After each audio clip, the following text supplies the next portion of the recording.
Free and clear of the chatter from Wall Street, you're listening to Talking Stocks Over Beer, hosted by hedge fund veteran and newsletter writer Mike Alkin, who helps ordinary investors level the playing field against the pros by bringing you market insights and interviews with corporate executives and institutional investors.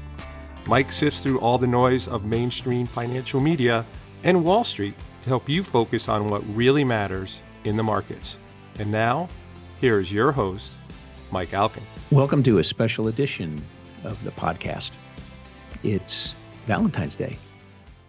It is Thursday, February 14th, 2019, and we normally put out the regularly scheduled podcast on Monday evenings, but I thought we'd come up with a special version for one because it's going to center around uranium and nuclear power, and I thought since I get a lot of questions on the main hot topic of the uranium mining and nuclear power world right now, Section 232, that I would bring on one of the petitioners who has petitioned the Department of Commerce on the grounds of national security to impose a quota on the electric utilities to buy 25% of their uranium from the United States. And it's a very hotly debated topic. It has, in my belief, is a logjam from contracting between the utilities and the miners, as we're unsure of which way the Department of Commerce, who has until the middle of April to make a decision as to whether or not they will recommend to the president whether or not he move forward with their recommendations. So until that happens, the contracting, the major contracts, have kind of been paused for a while because the utilities don't know from whom they're going to be required to buy X amount of uranium. So that's understandable why that's happened. But it's coming to a head, and we're seeing a lot of mudslinging back and forth between the utilities and the uranium miners. They have each established their own websites, Twitter feeds, and they're slugging it out in the court of public opinion. Today's guest is going to be Jeff Klenda, who is the CEO of Uranium, one of the two petitioners along with Energy Fuels. And out of fairness, I have also reached out to the AHUG, the Ad Hoc Utilities Group, which is a number of the utilities that have formed and are on the other side of this petition. I've not heard back from them, so I reached out via email to their spokesperson, and if they want to get back to me, I'm happy to have them on the podcast. But today it's going to be Jeff Klenda of Uranium. In full disclosure, I do run an investment vehicle focused on uranium and nuclear power. Uranium is a position in my portfolio, but that means nothing.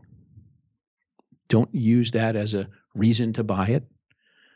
You don't know if it's a tiny position or a big position. I'm not required and not telling you that. I'm not bringing Jeff on to talk about uranium. I'm bringing him on to talk about Section 232. Often people ask me, what do you own? And I don't say, but I do say it as a full disclosure so you know it. But again, do your own research, make your own investment decisions. The reason why the fund that I manage owns it could be completely different than something that meets your needs, your goals, whatever. So just full disclosure on that. But we're going to bring Jeff on to talk about 232 and a few other things in the world of uranium and nuclear power. So with that, Jeff Klenda, welcome to the podcast. Great. Thanks, Mike. Appreciate you having me back again. I can't wait to see what we come up with this time. Man, you're a popular guy. For a guy, with a sub couple of $100 million market cap company, you're in the press a lot, right? Did you ever think that you would be as high profile, you and Mark Chalmers over at Energy Fuels as you are in the uranium mining industry? And what I'm talking Honestly, about, folks, is no. And to tell you the truth, I'm kind of a low profile, under the radar type of guy. So you are. actually, Yes. this is something that is contrary to my nature. But look, let's be honest. We got to a point in the middle of 2017 where, after meeting with Energy Secretary Rick Perry at his offices in Washington, D.C., I made the decision that if not us, who? If not now, when?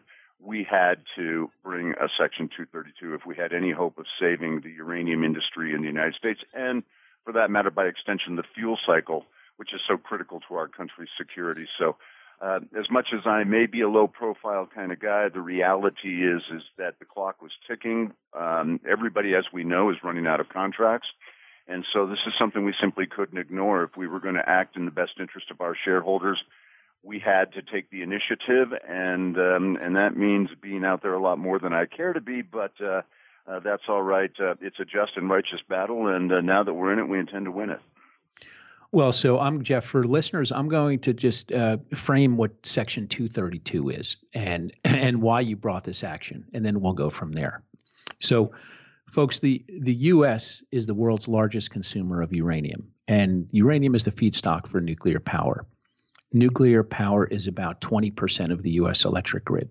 And so 1 out of every 5 homes and businesses are powered by the nuclear power reactors around the world, around the U.S. And in the U.S., actually, a lot of people might not know that, right? Because there's somewhat of a negative sentiment towards nuclear power. They think it's a dying business. But it's big, and it's a meaningful portion of our electric grid. It's central to our power generation. The U.S. consumes about 50 million pounds of uranium in its nuclear power fleet. And Jeff, as the CEO of UR Energy, and Mark Chalmers, the CEO of Energy Fuels, they brought a Section 232 petition with the Department of Commerce, which really is seeking to investigate the impact of uranium imports and its impact on national security. And the reason for that is, if we go back 30 years or so ago, there was a large uranium production business industry in the U.S. You fast forward to today, the U.S. Produces about 1 million pounds a year of uranium, give or take. So it basically imports, it consumes 50, produces 1 million. It imports basically all, 98% of its uranium. And as important as 1/5 of the electric grid is, and also the Navy, many of the ships are powered by nuclear energy. The thought to have imports coming in is something that Jeff and Mark felt was untenable. And on top of that, it's where it was coming in from. Depending on the year, it could be 30, 35, 40, 45% of the uranium imported would come from the sphere of influence of Russia. So Kazakhstan is the world's largest producer of uranium at about a 41% share of the overall global market. But in any given year, you could see Russia, Kazakhstan, Uzbekistan import 30, 35, 40 plus 45% of the uranium. And Jeff and Mark felt as though that those imports were harming national security. So Jeff, I'm going to let you take it from there. So what drove the impetus to go meet? What was the impetus to go meet with Rick Perry? I mean, when did this start festering? When did you start thinking about it? And then kind of walk us through. Give us an anatomy of the process. Well, first of all, when we met with Rick Perry, it was in July of 2017. And we did it collectively as a group, the Uranium Producers of America. So there were probably 14, 16 of us in attendance. And Rick Perry is a savvy energy guy. I mean, whether or not he's meant to be a politician, I think you could say the same thing about all of us. I like I'm good at what I do, but whether or not I'd make a good politician, I have a tendency to speak the truth, which by definition would probably eliminate me. Eliminates you. So, yeah, it wouldn't be possible. But I think that one of the things that Rick recognized immediately is that, first of all, I think he was somewhat taken aback and almost to the point where I would say he was in shock to learn that we had become so dependent on foreign countries for our nuclear fuel. At that time, it was in excess of 95%. Of course, now it is approaching 99%. he made the statement at least a half a dozen times. This is a national security issue. We have got to do something about this. And one of the things that we talked about in that meeting was the fact that Section 232 was probably the venue that we had to use. Now, just for a little bit of clarity for your listeners, Section 232 is a section under the Trade Expansion Act of 1962. So it is something that is overseen by federal statute and a National Trade Act that was put in place at that time. And there are sections 201, 301. It depends on the type of action that you're bringing. But one of the reasons that we liked Section 232 was that it meant that we were not going to have to bring some dumping or countervailing duties action that would take years and consume tens of millions of dollars and have to go through a hopelessly gridlocked Congress that is, of course, just paralyzed along partisan lines. And that, I don't see that changing anytime soon. In this case, because it's a trade action, it is overseen by the Department of Commerce. Under federal statute, there are very well-defined timelines. In this case, it means that from the time the Department of Commerce initiates this investigation, which was on July 18th of 2018, they have 270 days to conduct their investigation, write their report, and make their recommendations to the president, who then has 90 days to make a decision as to act or not act or implement whatever remedies he sees as appropriate. So in this case, those dates break down to the investigation was initiated on July 18th of 18. The end of that 270-day period has already been identified by the Department of Commerce as April 14th, coming up in just roughly 2 months. And then the president has 90 days after that to make a decision on this. And I think that we chose the right route. The simple fact of the matter is that I'm not so sure that Section 232 was correctly applied in steel and aluminum. It was the trade action that was selected in both of those cases, and it was used to impose tariffs. One thing that I would also emphasize is that we did not ask for tariffs.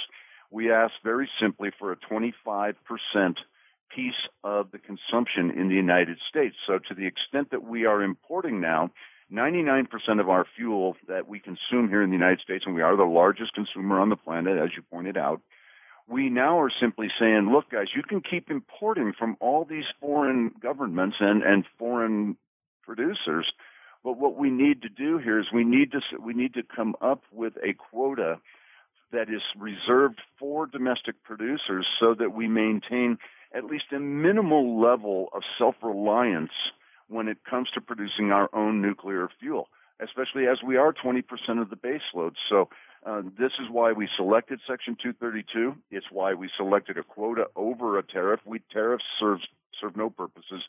They're harming, I think, both the steel and the aluminum industry and aren't necessarily providing long-term contracts to the steel and aluminum producers. So I think that we're in a position now where this has a very well-prescribed timeline associated with it. I think this is one where, despite whatever you may think about steel or aluminum, I don't think anybody disputes the fact that this has very real national security implications. Well, that is, of course, the utilities who have become so dependent on our enemies for their nuclear fuel. They avoid the national security element of this. But Section 232 was absolutely the right venue for us to choose to pursue this, and it is also one that has a very narrow timeline. So one way or another, this thing is going to be decided no later than the first part of the third quarter. So the clock is ticking on Section 232 very quickly. So, Jeff, one of the things about the whole need for a 232 and getting to 232, one of the things that has always surprised me is, as you know, I run a uranium fund, so I'm familiar with the uranium fuel cycle. And when you do your research and you do your analysis, one of the things that strikes you is you look at the nuclear plant costs, right? It's broken down between fuel and capital and operating costs. And if, we went back and looked at probably about going back to the early 2000s, and we said, what is it on a per megawatt hour? And we went to the WNA and the NEI and all these different sources, and we looked at it. And to look at what's the total cost on a megawatt hour to operate one of these. And on average, it goes as high as the low 40s, and then it as low as the high 20s, but about $36 per megawatt hour or so. And you look at the breakdown, and you look at the operating cost. If that 36, the operating cost could be in the $21 range. The capital cost could be about $8, and I'm averaging over these years, and the fuel cost is about $7. But that fuel cost, when you do your research and try and understand how that 7 of that 36 is broken out, and that's about close to 20% or 18%, about 40-ish%, a little bit more than 40% of that is actually uranium, right? So now you're getting down into the higher single digits, mid to high single digits, depending on the year, of the actual cost of uranium to a nuclear power plant. And then you have conversion and enrichment and fabrication. With enrichment of that total being the biggest portion of it, and then fabrication after uranium. But you're probably talking 6, 7, 8%, let's say, of the cost to operate.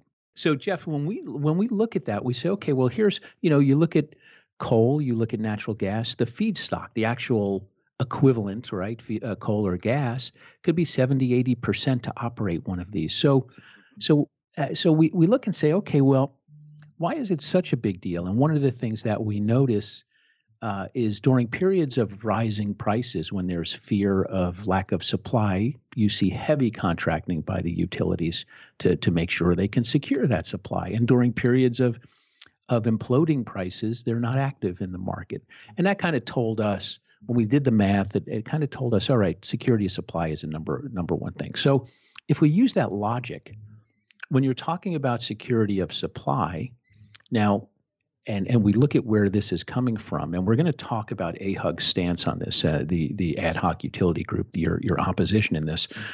They've come out swinging, and they are being very aggressive, having set up a website, ahuguranium.com. They have a Twitter account. They put out press releases, and they're very aggressive. The thing that they've come out and said, listen, it's going to cost us $500 to $800 million per year in increased fuel costs.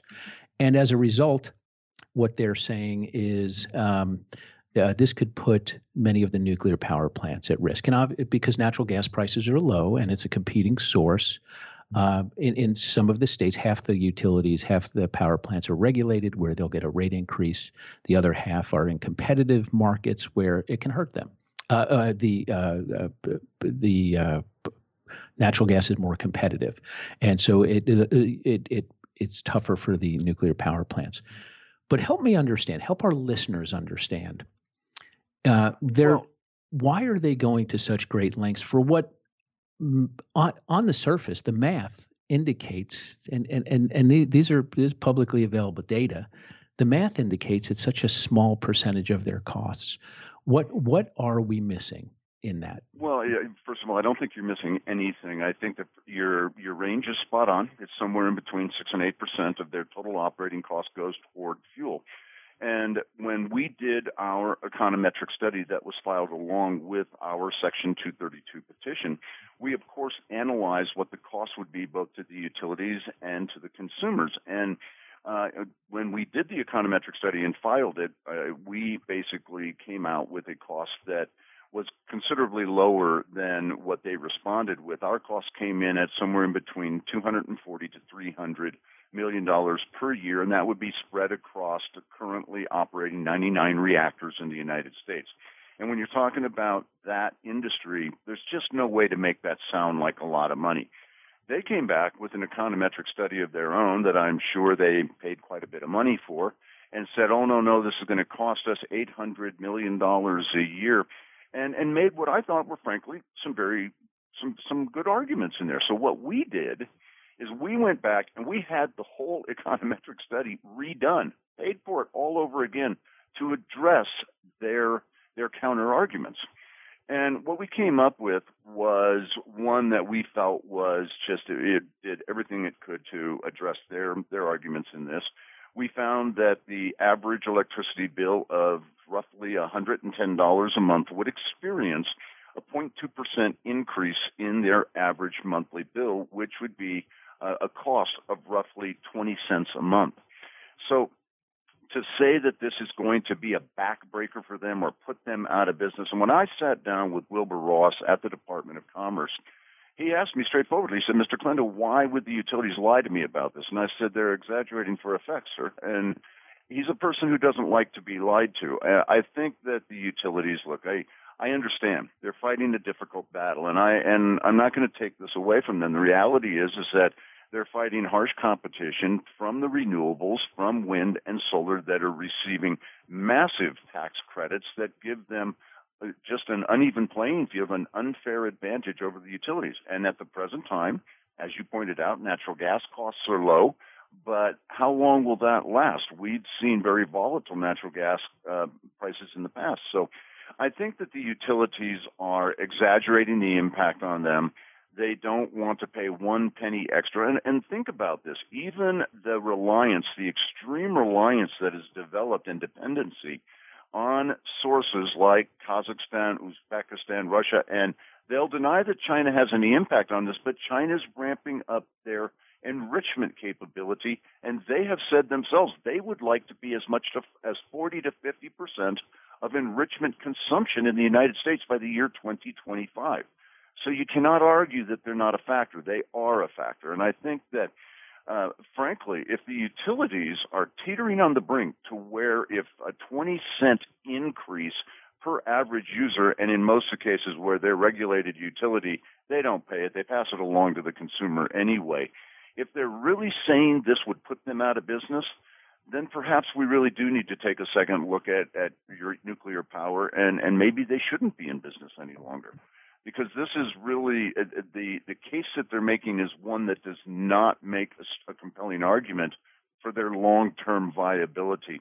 But we have analyzed the numbers on this. We've done it inside and out. We've taken their arguments into consideration and redid the econometric study to placate them. And I think that at this point their arguments are very weak. We expect them to fight us. That's fine. And frankly, I would expect that the rhetoric is going to do nothing but increase and become more severe over the next 2 months before the Department of Commerce issues its final report. So I am. So it is a slugfest right now. I mean, it is really coming out, but on both sides, we're seeing it. So let me ask you this: I look at, and I am not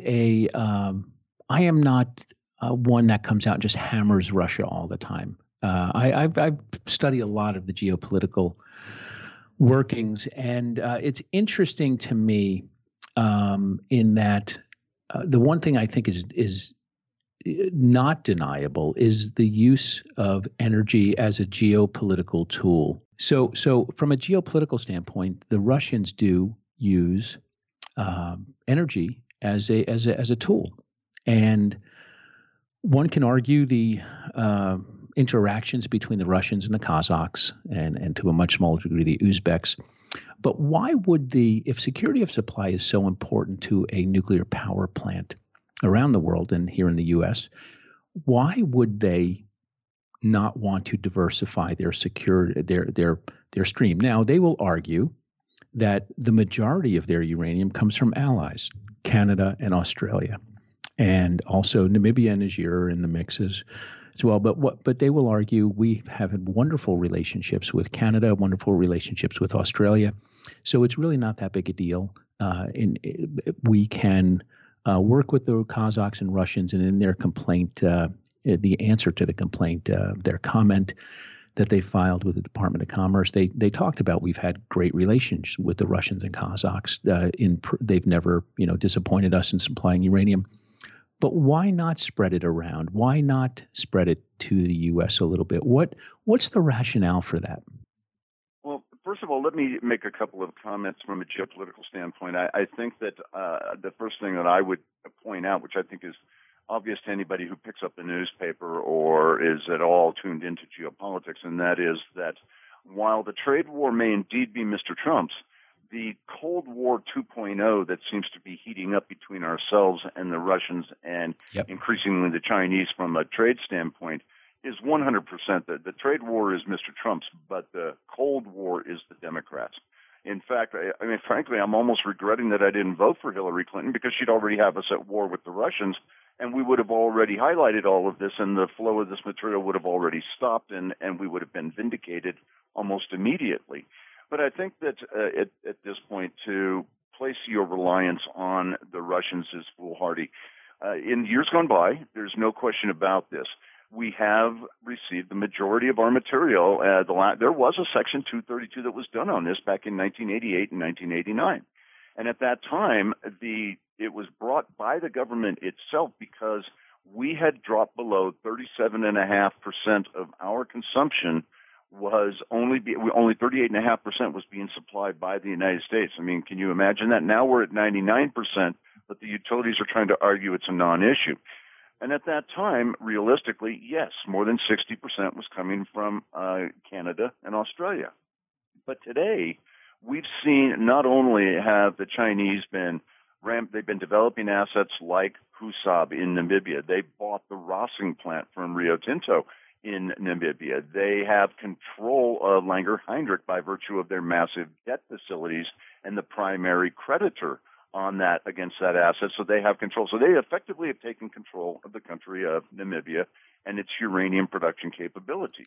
Which, by the way, for listeners who don't know, Jeff says Namibia, people might just bypass that. But in the world of uranium production, it's the fourth or fifth largest in the world. So it's a very meaningful producer. And I think that it's important to understand that when the Section 232 was first initiated, remember there was a comment period to the public. And during that comment period, which ended on September 25th, everybody had an opportunity to make comments. And one of the things that the AHUG group, the ad hoc utility group, said themselves was that in the event of a crisis event, their term, they had two courses of action that they maintained they would pursue. The first is that they would go to the government and they would ask for government to supply them with low enriched uranium. Well, the fact is that they know better than anyone else that our government simply doesn't have it anymore. We have stockpiles, but the fact is that upwards of 85-90% of those stockpiles are in need of reprocessing. They are not readily usable as nuclear fuel in a nuclear power plant. Their second course of action was to fall back and rely on our allies. Well, McArthur River, the largest production facility in the world, happens to be in Canada and owned by Cameco, the largest publicly traded entity in our space. That produces 18 million pounds a year. That has been shut down, and it'll take a couple of years for it to come back online. So that's not going to be any help. In addition to that, we've seen Ranger in Australia that's going to be shutting down over the course of the next 2.5, 3 years. And you've got Olympic Dam, which produces only whatever amount they produce as a byproduct in their gold and copper production there at Olympic Dam production facility. So the fact is we can't rely on our allies anymore. And another important point needs to be made here, and that is that when you shut down something as large as McArthur River that produces 18 million pounds a year, that means by definition that if you were importing 38% from Russia, Kazakhstan, and Uzbekistan over the last couple of years, you're now importing from them well in excess of 45% because more than half of that material coming out of McArthur River was just coming south of the border and coming to the U.S. utilities. So that as that is no longer the case, we have actually increased our dependency over the course of the last year because of the shutdown by one of our best allies, the Canadians. So I think that their arguments simply don't hold water. They are not being as hard-pressed as they would have us believe economically, and their solutions in the event of should we have a crisis event are simply not viable, not in today's world. We don't have the inventories that could be readily used, and our allies are shutting down production because of the challenge pricing themselves. So the utilities are playing a very weak hand here, in my view. Jeff, why do you think Cameco has publicly stated when they talk on their earnings calls or at conferences, they seem to be not in favor of 232. Now, Cameco is interesting, obviously. You just said McArthur River, the biggest mine in the world. The next biggest one is Cigar Lake, which is up in the Athabasca Basin. But they also have U.S. properties where they could produce probably 3-4 million pounds a year. Why do you think they have taken a stance that seems to be somewhat anti-232 and actually more pro nuclear power plants? What would be their motivation for that, do you think? Well, I think it's twofold. One, I think that it's they're currying favor with the U.S. utilities, and they have a good relationship there, so they want to make sure that they maintain that.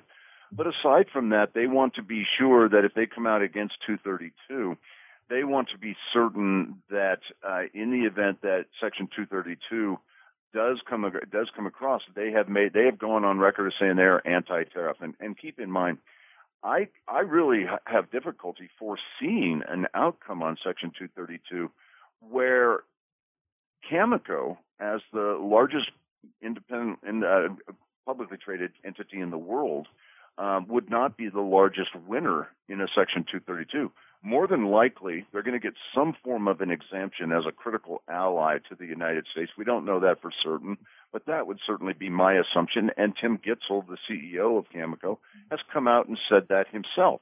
But in addition to that, they've got the largest resources and most easily ramped up resources in the United States. Now, they're downplaying their ability to ramp up production there. But as recently as his October webcast for his third quarter earnings report, Tim Gitzel stated publicly that if he were given, say, $60 contracts or thereabouts, that he would be able to ramp to 3-4 million pounds per year and do it in roughly a 3-year period of time. So Cameco can be a big part of the solution here. The fact is we need to have a domestic fuel cycle. We need to have domestic capability. And Cameco really is in a position where I don't see them being harmed in any way. And really, their small property, which is their percentage of the Inkai property in Kazakhstan, should not be enough of their production to really sway their decision-making and cause them to come out in opposition to Section 232. So I'm going to say it's poor management, and I don't think that they have given this proper consideration. And I would suggest that they do so because actually these guys should be our strongest advocates. They should not be in opposition to this. They should be advocating for Section 232. So one of the questions that one would ask is, okay, your U.S. nuclear power plants, your U.S. miners, the costs are, by the math, seem to be reasonably low. Yep. So why aren't you guys just trying to figure this out? Sit down, get together, negotiate something where each party can walk away and be happy with. Well, I think that let me point out a couple of things. I think that they're despite the fact that this is a Department of Commerce action, and it is Department of Commerce by virtue of the fact that it is trade action. But keep in mind that this is really a three-pronged approach and three-pronged investigation here, because it's not just the Department of Commerce, it's the Department of Energy, and maybe most importantly of all, the Department of Defense. They will weigh in on the national security ramifications of this, so they will be a big part of this. But my feeling is that at this point, the utilities find themselves in a position where they simply have to come out in opposition to it because they don't want to see increased costs of any form, no matter how nominal they are and no matter whether or not they really are not an issue. They have to be seen as fighting this. I personally think that one of the reasons that they have made a much bigger deal of Section 232 than needed to be made was the fact that, and I have said this publicly and I will state it again, after a year now of fighting this battle, I'm going to tell you something that I have learned that I believe is just absolutely irrefutable, and that is that the United States utilities had no intention of ever giving another contract to a United States producer for the rest of time or for the foreseeable future. And why is that? In mind, they have a different game plan in mind, and it does not include domestic production coming out of the United States. And sadly, what it does entail is virtual 100% dependence on the Russians and increasingly the Chinese in years to come, but primarily the Russians. And it's a sad state of affairs when our own domestic utilities feel that their only chance for survival and low-cost nuclear fuel is to go to what has been one of our longtime rivals, if not enemies, and certainly Cold War foes over many decades. And now it's my belief that they fully intend on making this nation 100% dependent on Russian material. And that's deplorable. It is absolutely deplorable. It's unforgivable that they should take that position. So it's interesting, as I mentioned Russia earlier geopolitically, and I think about Russia and China in this nuclear fuel cycle. And as you see, the U.S. really does not have a fuel cycle. It's got one conversion plant that was shut down because of costs and pricing. Owned the Metropolis plant, owned by Honeywell. The next stage of the fuel cycle being enrichment, which is one can argue the critical portion of it, where you can enrich it so it can be used to power nuclear power or weapons. It doesn't own, the U.S. doesn't own any here in the United States. Urenco, the second largest enricher in the world, has some capacity in New Mexico, but it's a foreign entity. And so, but the nuclear fuel cycle, as you look at the growth of nuclear power around the world, it's very bifurcated between the non-OECD countries and the OECD, so developed versus developing world. Your developing world is where the growth is coming from. And China and Russia have used nuclear power as a way to gain a toehold in many countries. So they have vertically integrated the nuclear fuel cycle. They buy the uranium mines, and neither one of them have uranium in any real quantities in their own countries that are mineable. So they do have some, but not a lot. So they've been forced to go outside. But they own the uranium mines. They own conversion, enrichment, fabrication. They will build a nuclear power plant. They will finance the plant, and they'll even operate it for you for a while. The U.S. has really none of that. But yet we are the leading nuclear power consumer in the world. We're the leading nuclear weapon holder in the world. And having a fuel cycle is so important for non-proliferation. So how does that all come into play? Do you think, while commerce is working through this? Because it's not only the uranium mining. I mean, if you look at 10X, you and I were both at Monterey in June. 10X being the Russian enrichment company and works part of Rosatom, the Russian atomic company. There is and dominate the enrichment market pretty much. They're a critical player, and if you're at Monterey, they felt as you got the feeling as though they have a bigger plan for what's going to take place. What's your view on that whole geopolitical thing, but where 10X and all this sits in all that? Well, I think that this is you're now touching on a topic here that this is something the utilities do not want anybody to talk about. This is really right along with national security. You'll notice that in this entire Section 232 argument, the utilities have avoided talking about national security as if it's a third rail. They touch this, their heads come off. They don't want to talk about this, and they don't want to talk about their geopolitical intentions of becoming 100% dependent on the Russians for nuclear fuel. But you're right. At the Monterey conference that was held by the World Nuclear Fuel Markets, I think that was back in June of last year. Yeah. It was interesting because 10X is a subsidiary of Rosatom, and their American subsidiary is called 10M, and its president is a guy by the name of Fletcher Newton. We both know Fletcher. He's a good guy, but he is an agent for the Russians. And 10X is basically, in their own words, they are one of the world's major suppliers of nuclear fuel cycle products and services, and that they provide those enrichment services for Western-type reactors around the world. And that they also tout themselves as being an incubator for Rosatom business. Now, at this conference, which I found this to be somewhat mind-blowing, to be perfectly honest with you, I'm sitting in the audience, and honestly, I couldn't really quite fully process or believe what I was hearing. But what they are simply suggesting is that, look, you guys don't need to be engaged in the fuel cycle. You don't need to be producing uranium. You don't need to be converting uranium at Metropolis. And you certainly don't need to be enriching through Urenco. You simply need to rely on your good friends, the Russians, because what we intend to do here is that we are going to ramp up our conversion and enrichment capabilities. We intend to be a one-stop shop. Now I'm reading this from the actual presentation that was given. They're creating the benefit of one window responsive, their words, one window responsive customer support. So in other words, we're going to be all things to you, nuclear fuel. You don't have to tie up capital by buying U-308. You don't need to tie up capital in the conversion cycle. And all you need to do is come to your good friends, the Russians. And I thought what was particularly shameful about this presentation was that Fletcher had a couple of plants in the audience that were asking questions. Well, now, Fletcher, why should we be so willing to depend on the Russians? And, well, good question. I'm glad you asked that. I kid you not. This is precisely the exchange that took place.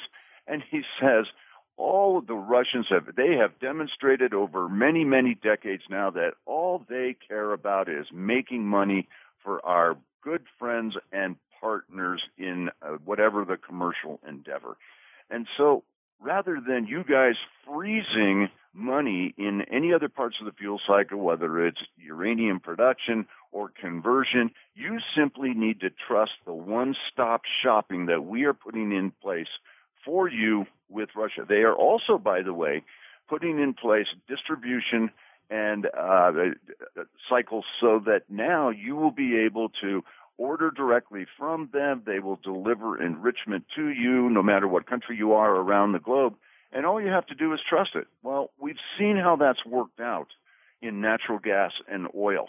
Those countries in Western Europe and Eastern Europe, friend and foe alike, have found out what it's like to be on the wrong end of a geopolitical issue with Vladimir Putin and to simultaneously be dependent on an energy source from him, which he will shut off to whatever, for as long as he needs to get his way geopolitically. But I thought that what I found unbelievable is when he was making this presentation to a room full of U.S. utilities, they're all nodding and smiling in approval and agreement of what's being said here. So they have been building large inventories in foreign material for the last several years.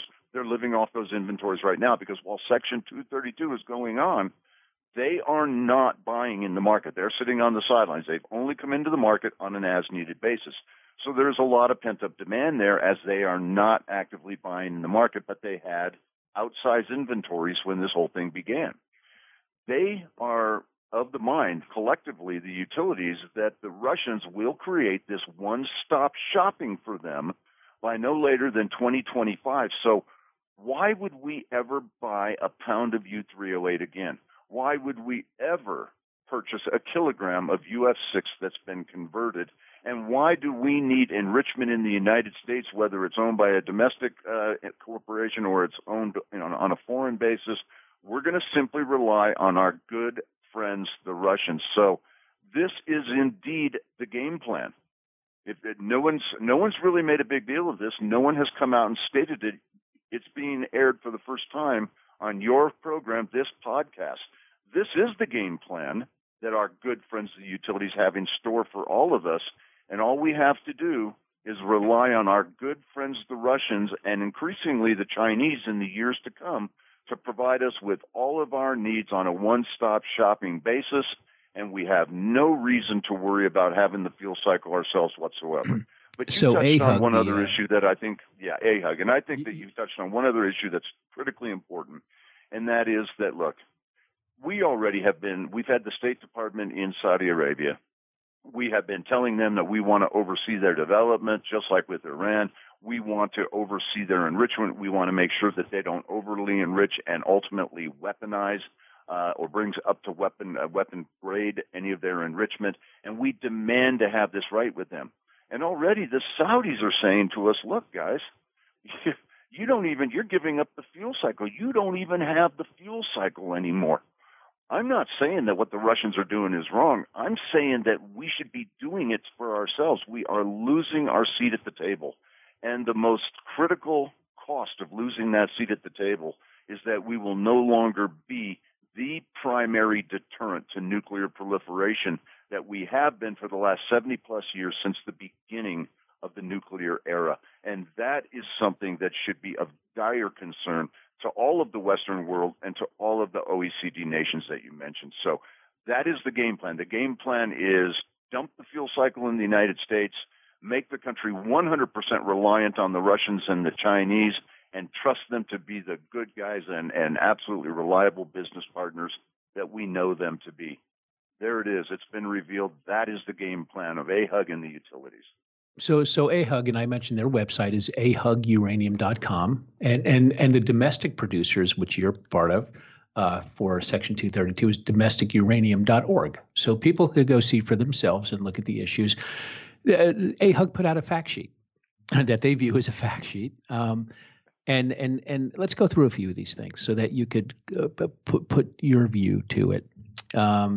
They say false, that China is aggressively expanding its role in the global uranium mining market and the rest of the fuel cycle. And their answer to that is Energy and Energy Fuels are speculators that want to seek to just pad your profits. And they say China's importing uranium. Well, that's assuming we have profits to begin with, but that's another matter. And they say China's importing uranium rather than exporting it to the U.S., and that U.S. utilities purchase no Chinese uranium. And they pointed out that Energy Fuels recently told investors that China's nuclear program is a positive market development.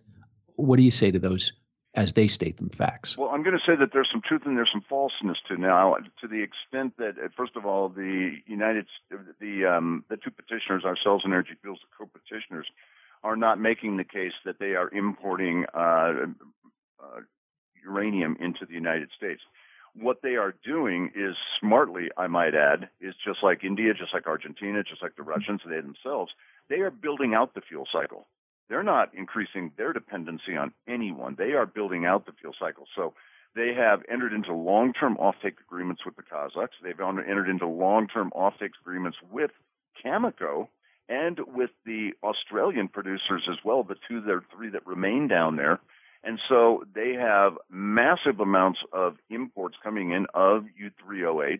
They have developed USAB as their own production facility. They bought Rossing, and now they can basically take control of Langer Heinrich anytime they want. So, no, they're not exporting uranium. They are indeed buying it. They're not nearly the buyers that they were before, because now they have seen to their future needs, either through development of their own projects or long-term offtake agreements with their good allies, the Kazakhs. So they are basically building out the fuel cycle for themselves and making sure that they are reliant on no one. We're going in the other direction. And so I think, and not only that, but most importantly, what needs to be understood here is that, yes, the Chinese have been 100% reliant on foreign sources of uranium conversion and enrichment.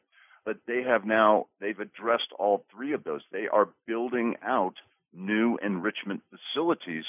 So to the extent that they may have been purchasing enrichment in the past, they won't be for much longer. They will not only see to all of their own needs, but as I mentioned earlier, it is their intention to be upwards of 40 to 50% of the enrichment market in the United States by calendar year 2025. So they have made their intentions very well known, and nobody knows that better than the utilities. And for the utilities to act as if the Chinese are non-players in the uranium space and all elements of the fuel cycle is not just disingenuous, it's a lie. They know better. And the other thing they go on to say is uranium purchase represent 8% of the operations, according to the domestic producers, which we talked about. And they talk about the $500 to $800 million in annual costs. It's going to stress the plant's 100,000 direct jobs, 475,000 indirect jobs. And that 25% uranium quota only benefits Energy Fuels and Energy foreign investors, which leads to my next point, where they bring up Energy Fuels and Energy are not U.S. companies. They say they're wholly owned by Canadian corporations, and they point to Energy Fuels 10K, where it says we are a Canadian company. And it says that Energy Fuels and Energy resell foreign uranium to U.S. utilities at 50% profit margins, while claiming imports threaten national security. Now, what's your response to that? Well, my response to that is that we founded ourselves as uranium companies originally back in 2004. We did as Energy. Actually, Energy Fuels has been around for a long time. I can't speak to their genesis. That's something that goes back much further than I have knowledge of. But with respect to us being a foreign company, the fact is that we are headquartered in the United States. All of our employees are in the United States. The only office we have in Canada is at our lawyer's office, so that we maintain that for listing purposes. In fact, we have considered in the past whether or not it really is of value to us to maintain a foreign listing in Canada. For us individually, 65% of our shareholders are in the United States. Another 20+% are in Europe, and actually we're down to about 15% of our shareholders are in Canada. More than 90% of our shares trade in the United States. So we're headquartered here. We have all of our properties here. We have all of our employees here. This is, once again, an attempt by the utilities to throw the market a curveball and make it sound as if we're being opportunistic here. And the reality is we're not. We're trying to stay in business. And as I said to the utilities, you guys may have to pay a little bit more, and incrementally it's going to be next to nothing for a pound of uranium or your fuel in general, nuclear fuel in general. For us, it's a matter of being able to stay in business. And it's not just about whether or not two very small companies can stay in business. And by the way, there are no profits. This isn't some bloodlust or some thirst for profits and profitability and opportunism. The harsh reality is that the whole industry is dying. There's only two of us left in the United States that are still producing. Cameco would not have shut down all of their U.S. operations if they could still be producing at anywhere near today's prices, or if they had long-term contracts. The Russians in their Willow Creek facility in Wyoming, they would not have shut down. There are others that have shut down as well. We're the only two remaining. And if Section 232 is unsuccessful, the utilities are going to get their wish. And the fuel cycle in the United States very likely will go away. And then we're all going to find out what kind of a price we get to pay for that. And the sad part is that if that crisis event actually ever does occur, and first they go crying to the government, then they go crying to our allies, and they find that there just isn't any sourcing for material for them to keep their nuclear power plants running, they're going to find out what kind of danger they've really put us all in and how vulnerable we really are. But I guarantee you there won't be a one of them that takes responsibility for it. And that's the sad part. They're playing a very dangerous game here with the livelihood of the grid, in the electrical grid in the United States, which, by the way, we know that the Russians have hacked into more than once over the last 5 years. And so these are the reliable partners that we're counting on. But the sad part is that these utilities, they don't want to touch the national security issue here. This is the third rail they just cannot go near. And so they want to keep obscuring the facts on this. They want to distort the statistics for the purpose of obfuscating the real issues here. And the real issue, first, foremost, and lastly, is national security. But they don't want to touch that. When all of this is said and done and the smoke settles and there's a ruling one way or the other, I'm still going to be left not fully understanding the whole reasoning for all this, because I've gotten to know fuel buyers, and they're extremely bright people. They're good people. They're conscientious people. They're hardworking people, right? Off the chart smart. And so, on the surface, I get the number that's put out there, 500 to 800 million. Yes, but again, you break it down into context, and what does that mean? And in terms of the overall operating cost. And yes, it is very difficult. They have done Jeff, I spoke to a group of them at the NEI conference at the end of October, and I said, kudos to you all. You have done a very wonderful job for what you've done during the last several years, holding out to the market. And I said, and globally, the uranium miners should be ashamed of themselves for increasing all this production during the downturn and pumping it out like there's no tomorrow. But unfortunately, the costs are such for uranium miners where it's getting the price has to rise. All of these new projects that are in the pipeline will never see the light of day under $50 uranium. They just won't get financed. Nobody will do that. And B, the ones who are producing are going to have to make very difficult decisions as contract books roll off, where they were protected by higher pricing. I said, so great job to you. But I feel like there's something that's just it doesn't make sense to me, because even if it were 15% and not the 8%, it's not the 70 or 80% that they're running with coal and natural gas. But they're digging such a line in the sand. And like I said, they're extremely bright people. So I feel like there's something that I'm going to miss on there. One thing I wanted to ask you was, one of the risks, I think, as this evolves, because the DOC, the Department of Commerce, could recommend, they could say no, like they did in '89, or they could say, yeah, we think something should be done and make a recommendation to the president, but then he could do whatever he wants with it. So when it gets to his desk, people think of him as Tariff Trump. Talk about the risk of tariffs to what you guys are trying to accomplish. Well, I think that first of all, first it should be stressed that in our petition that was filed in January of last year, we asked for a quota. And when you think about it, 7 of the last 8 years prior to that, the United States had imported more than 50 million pounds a year in 7 of the last 8 years. So when you're talking about a country that's consuming somewhere in between, say, 50 and 55 million pounds a year, and you're importing 50 million pounds a year, you can't ignore that.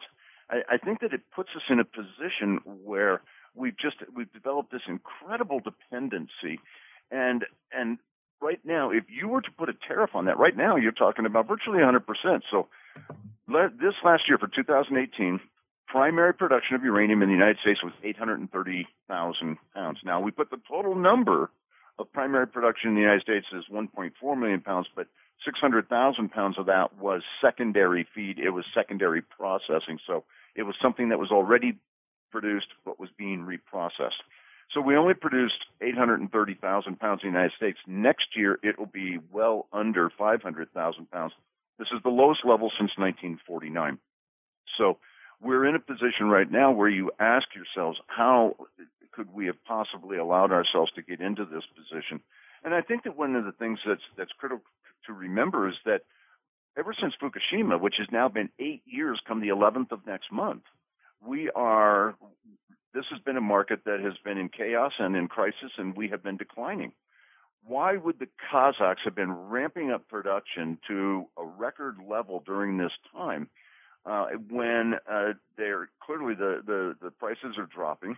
I mean, we get it. They're making the case that they're not being subsidized by their government. Well, they are, but they also have incredibly cheap labor, no environmental standards, and they have a currency that has lost more than 90% of its value in the last 4 to 5 years. So they get to make pounds in tenge and then sell them in dollars. No country would have been doing this that was no for-profit corporation would have been doing this, and no sovereign country would have been doing this that hoped to remain solvent. So you have to ask yourself, why would they be doing this? And they were doing it for geopolitical purposes. If tariffs are applied as a remedy, and if Trump is to indeed tariff Trump, and maybe the recommendation is for quotas, but he decides that he wants to go tariffs anyway, that means that the utilities are going to have to pay massive tariffs on 99% of the fuel that they are consuming. That would be a very harsh burden for them to bear. When you take a look at the alternative, and that is that, okay, we've been importing 50 million pounds a year, roughly 7 out of the last 8 years. 25% of that would be about 12.5 million pounds. All we're saying is, let's ramp up and let's produce 12.5 million pounds in this country, give us long-term lifeline contracts for the next 10 years that preserves the fuel cycle here in the United States. That cost is a fraction, a small fraction of what those tariffs would actually mean to them. So we don't want tariffs any more than the utilities do, but we don't get to make that decision. We can make the case to the White House that should not be the determination, but at the end of the day, it's the president that is going to make that decision. So in a way, I guess you could say politics and trade actions make for strange bedfellows, but we and the utilities are somewhat united in the idea that, okay, if there's going to be an outcome to this, it needs to be quotas. And we would agree with them on that. That's why we suggested quotas to begin with, because we wanted to come up with some sort of a solution that keeps the fuel cycle alive, maintains our seat at the nuclear table globally, and allows us to again, assert our democratic values in terms of non-proliferation, and do this in the least harmful manner possible to the U.S. utilities, and that is quotas. And so, strangely enough, what we are hearing, I think that the utilities would like to sit down. I think they would like to have discussions with us. They have asked the Department of Commerce for that. They have been rebuffed. Commerce has not allowed it to date. That doesn't mean that they won't, but they have not allowed it thus far. But to the extent that we are able to sit down with them, I think we would find ourselves in agreement that quota needs to be the outcome here. Now, the wild card is going to be the Department of Defense, strangely enough, because they're not going to look at this in terms of just, well, is it 5 million pounds that we need to be able to produce, or is it 10 million pounds? They're going to look at it in terms of infrastructure. How many of these conventional plants should we have? Should we have 2 conventional plants? Should we have 3 conventional plants? How many of these ISR, in situ recovery facilities, are needed for national security? Should it be 8? Should it be 10? Should it be 12? And even if we're only running at 40% capacity, it makes more sense, because then we give ourselves upside. And if that crisis event ever occurs and that flow of material is halted coming in from Russia, then all of a sudden we've got not only the ability to produce 25%, and we're already doing it, we've got excess capacity as well. And there's one other thing I would point out. This is a new problem on the geopolitical stage, and that is Venezuela. We have now imposed an embargo on Venezuela for all of their oil sales, and now they are looking to the Russians to go ahead and be able to export their oil directly to the Russians and receive payment for that, and do it as a workaround to U.S. sanctions, in this case in the form of an embargo. And this could bring us once again into direct conflict with the Russians over sanctions. Well, also, I mean, I, in the news in the last month or so, you see the Russians want to put some strategic bombers at a military base in Venezuela. And they have been doing so. So they're not staying out of this. They're telling the United States to get the heck out of Syria. They are increasing their presence in Venezuela. And this is becoming an increasingly volatile situation. And to the extent that the Russians want to assert themselves and their ability to trade with the Venezuelans and take that very heavy crude that comes out of there, we're going to have to make a decision. Are we willing to fight the Russians over this? And if we do fight the Russians, how much longer does this nuclear fuel keep coming in the door? So this isn't something that may be a problem in a long, undefinable, distant future. The fact is that we have very real, serious geopolitical crises taking place around the globe right now, which may bring this thing to a head very, very quickly. And these things are all very well known. This won't be a black swan when it happens. So the utilities can't act as though they're surprised if something like this actually halts the flow of this material.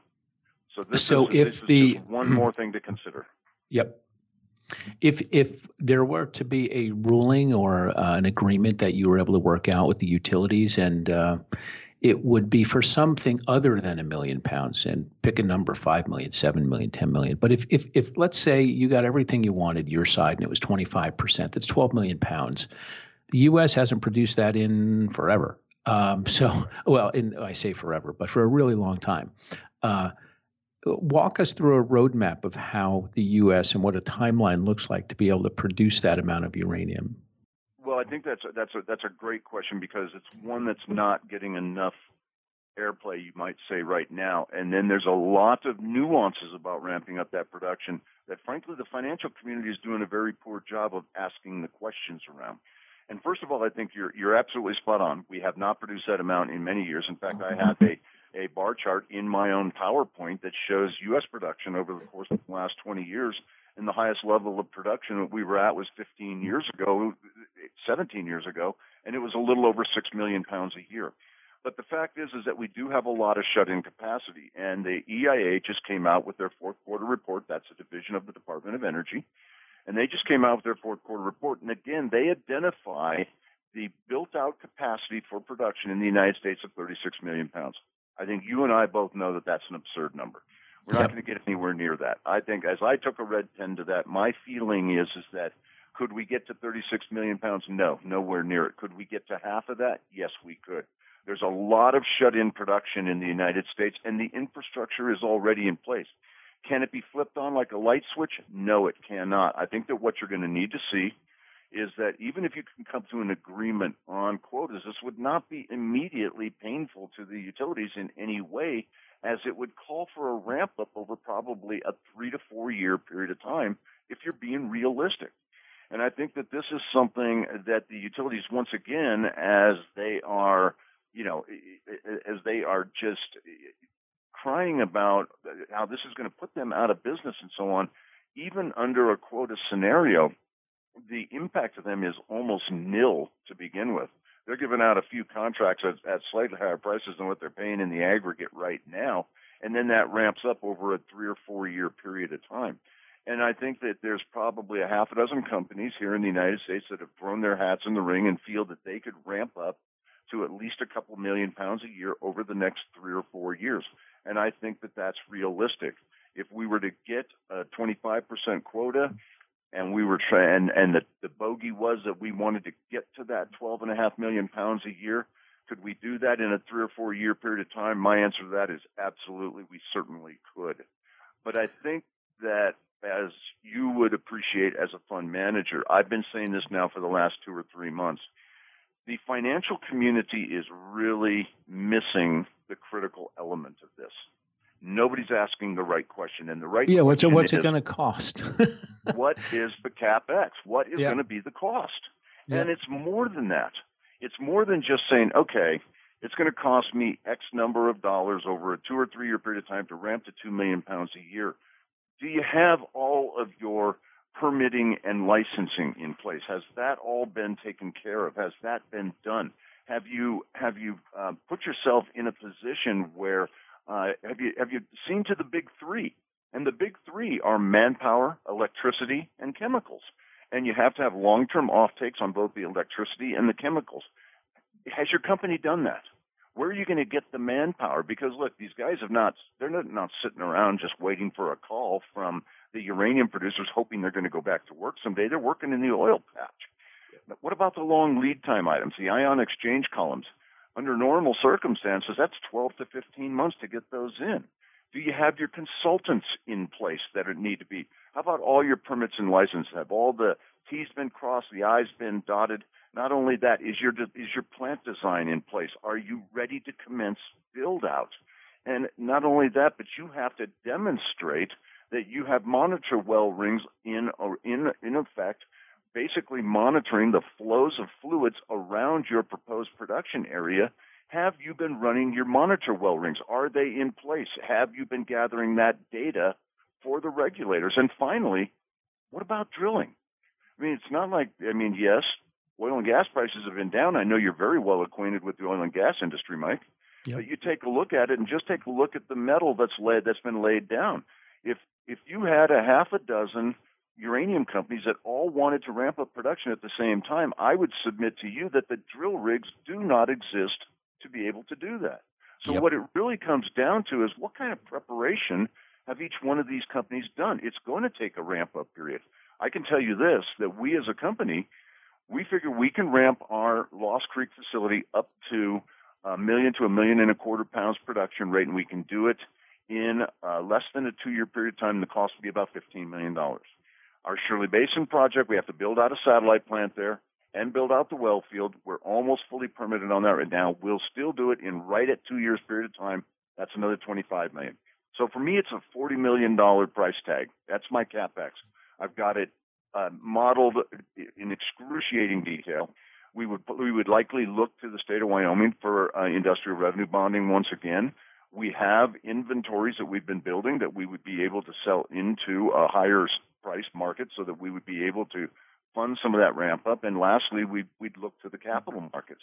But I can tell you this for my peers, nobody can produce can ramp up their production to 2 million pounds a year faster than I can. No one can do it at lower cost, and no one can do it to least amount of damage to their shareholders than we can at Your Energy. That is our great advantage. And for all of those fund managers out there that are making a play on Section 232, I know that every good fund manager asks the question, what is it I'm not getting? What is the question I'm failing to ask? What is the key component here that could really scuttle all of this?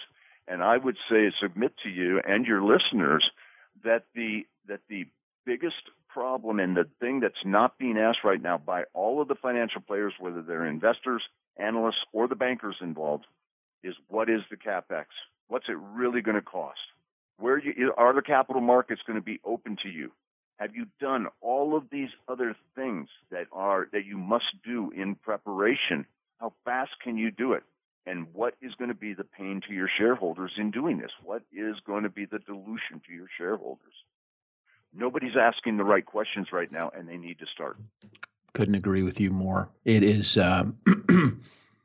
well, because a lot of companies play the pounds and ground game, right? We went out and bought some shitty assets, and we have a lot of pounds in the ground, and our EV, enterprise value per pound in the ground, is low. Okay, but how many of those pounds are actually going to come out, and how many of those pounds are economical? So I think it's something people need to be really focused on.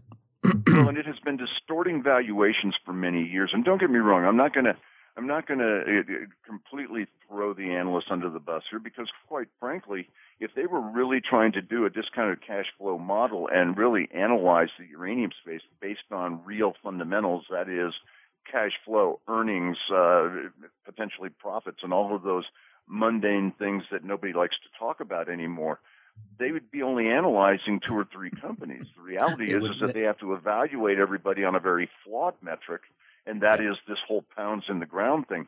But one of the things that's going to, and this is something that I think everybody needs to understand about our space, is that when Section 232 is successful, not if, when Section 232 is successful, we are going to go from being a pounds in the ground fantasy and fiction marketplace to a very fundamental facts and figures marketplace in a hurry, and I mean overnight. And so this is something that to anybody who's really taking a look at this, you better be prepared for that, because the utilities, as you pointed out, you get to be an upper-level executive with a U.S. utility. You didn't get there by being stupid. These are all very smart people. Yep. And they understand the industry extremely well. And you go to these guys and say, hey, I've got a conventional project over here that has 50 million pounds, and they're going to look at you like you're nuts. They couldn't care less. They're going to care about what you can produce, in what time frame, what the cost is going to be, and when they can take delivery. And you better have some good answers to that. So they're not going to be just handing out contracts to anybody that raises their hand and says, hey, I can produce too. It's not going to work like that. So I think these are critical issues that the financial community is not paying attention to. But as we get closer and closer, these are things that are going to be better and better understood. And it's better you understand it now than wait 2 months while everyone else and by then everyone will know. And so you just said when 232 is successful. I've known you a while now, and you're not just a Plan A guy. You're a Plan B guy and a Plan C guy, and you're always planning for something, which is great, and how you think about things like a good executive should. So let's say 232 isn't successful. As I view the world, there's a shortage of uranium.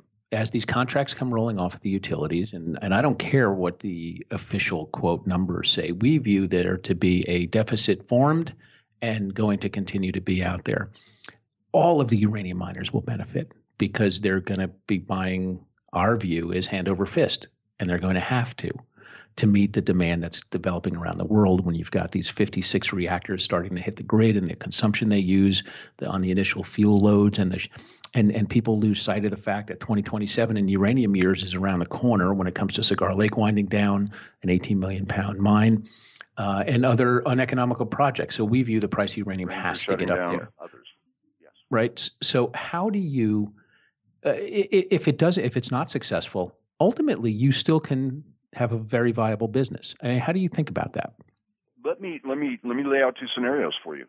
The first one is, let's assume that Section 232, that Wilbur Ross and his team and the folks over at Energy and Defense decide, hey, It is A-OK with us, and we think this grand game plan by the utilities to be 100% dependent on the Russians and that one-stop shopping for all things EUP is just a great, dandy plan, and so we don't need to do anything, and Section 232 fails.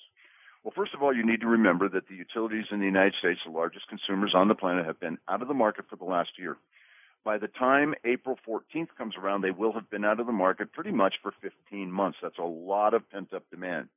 My feeling is that spot goes from the $29 level where it is right now to probably about $40 a pound.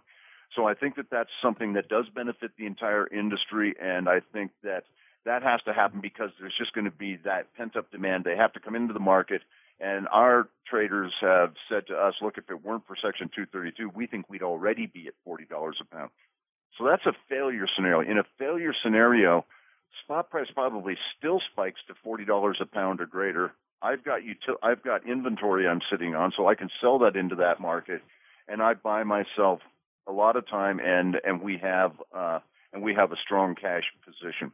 So that's a worst case scenario, is that we probably see prices spike to $40 a pound because of all the pent up demand and the utilities that have been sitting on the sidelines. In the event that we are successful, scenario number 2, we are successful on Section 232.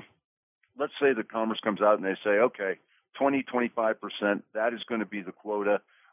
Defense is satisfied that that keeps an adequate amount of infrastructure in place to see to it that we could ramp production to be at least minimally self-reliant and to get by if we absolutely needed to and that crisis event were to occur. I think that we see a bifurcated market that develops as a result of that. U.S. would be characterized by higher prices as seen in long-term life-sustaining contracts, probably 10-year contracts, and that would be for United States producers.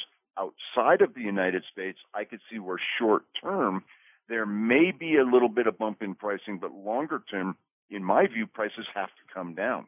And that means that everybody outside of the United States will be subject to a lower price, and I think could be very well go back down to those low 20s once again and find themselves in a position where the Kazakhstans of the world can't just dump into the U.S. market. But there's a point that needs to be made here, and that is that while the utilities have been saying, it's going to cost us so much money if I have to buy this 25% domestically at a higher price, look what it's going to do to me financially. What they are conveniently leaving out of the discussion is the fact that those lower prices that are going to manifest themselves globally are going to be what they are going to be taken advantage of, because who's going to benefit most from the lower prices globally? Well, it's going to be the largest consumer on the planet, and that's the United States utilities. So while they might pay more for the 25%, they're going to pay less for the 75%. And to your point, though, and this is what I said when I spoke to them, kudos, great job, but the economics of mining are the economics of mining. So take the Kazakhs out with their 40% share and that devalued tenge, right, and which has helped them. But if that scenario, Plan B, were to come, if 232 were successful, the bifurcated market, and if you're correct and you see that going down for the non-U.S. market to the low 20s, you'll see massive production cuts because the other guys can't survive on that, which then drives the price higher again. So ultimately, the price has to go back higher to where it's costing the average global miner and then some with an incentive profit to get back higher. So I don't see how you can get out of paying what has been incredibly low prices that are well below an incentive margin for the guys who produce this stuff to make it. Ultimately, it's got to get back there. And you and I both know the old song in the marketplace, the cure for low prices is low prices. Yeah, so absolutely. When you take a look at it and you take a look at the Kazakhs, and the point I made earlier, no sovereign entity that hoped to remain solvent would have been ramping up production during a time of falling prices. And I mean not just falling prices, cratering prices. Yep. They were causing it. They were engaged in textbook dumping, selling at 4 to 6 to 8% under the market the entire time that they were ramping up production for the purpose of hammering down prices and grabbing market share for geopolitical purposes. That is what they were doing. But in the event that Section 232 is successful, all of a sudden they find themselves in a position where, gee, they're going to have to actually become a real market-based economy, and they're going to actually have to suffer the slings and arrows of rising and falling prices out there in the market, and they are uneconomic under $20 themselves, so they can't play this game of undercutting everybody else with the support of their government and their devalued currency for geopolitical purposes any longer. They're going to have to cut production, and ultimately those cuts in production will result in shortages, and then all of a sudden prices rise, and now all of a sudden you've got a market that's back in equilibrium again and is a healthy, functioning market once again. Yep. But something has to give, and I would suggest to you that, and your listeners, that the catalyst needs to be Section 232. It's the only thing that will cause the Kazakhs to play this game right and to play it straight, and I think that it will balance the markets around the globe. It's going to be a little pain and suffering along the way, but ultimately it'll balance the market. Well, Jeff, as always, very enjoyable and enlightening conversation when I speak with you, and My pleasure. I love your energy and your passion for this. And even if you're not the most popular guy anymore at one of these conferences, because the seas part when you walk past the utility buyers. So. Well, hey, you know what? Now I will say this. That when we sprang this on the utilities, I had utilities coming in, and we said, hey, look, just get it over with, yell and scream at us all you want, because we filed it the night before, right? So the next day, I've got a day of meetings all day long, started at 8 a.m., went till 4:30 in the afternoon. One utility coming in about every 45 minutes. And I loved it because, man, I was pretty beat down by the end of the day. I have one guy that comes in, big buyer, big player in the industry. He said, Jeff, he said, we've known each other for years. And he said, look, he says, I understand why you had to file this thing. You had to do it to stay alive. You understand why I've got to fight it, because I've got to fight for every penny. He said, now that we both understand each other, he said, screw it, let's just go get a beer. And so I'm hoping that will be the ultimate outcome with everyone. That's great. I'm praying for the screw it, let's just go get a beer. Nothing wrong with that. Hey, it was great talking, and I'll be in touch soon. You bet, Mike. Thanks so much Thanks, for having Jeff. me once You again. bet, buddy. All Take right, care. cheers. Well, I hope you enjoyed the conversation with Jeff. He is an absolute, I find, a breath of fresh air in the world of corporate chieftains. Jeff absolutely speaks his mind. You can agree with him, you can disagree with him, but he shares his views. I don't think he would make a great politician, because he says what he's thinking, and I find that incredibly refreshing.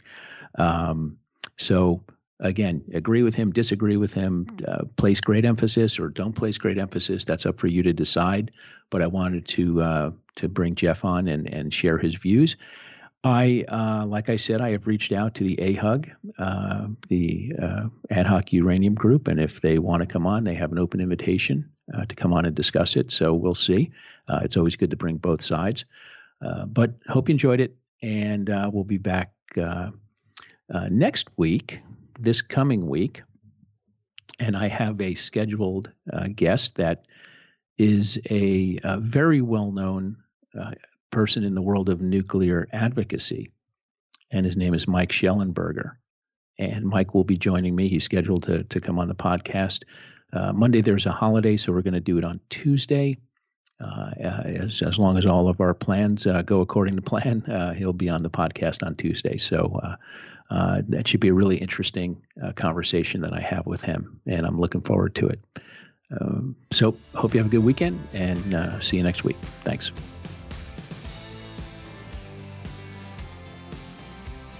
The information presented on Talking Stocks Over a Beer is the opinion of its hosts and guests. You should not base your investment decisions solely on this broadcast. Remember, it's your money and your responsibility.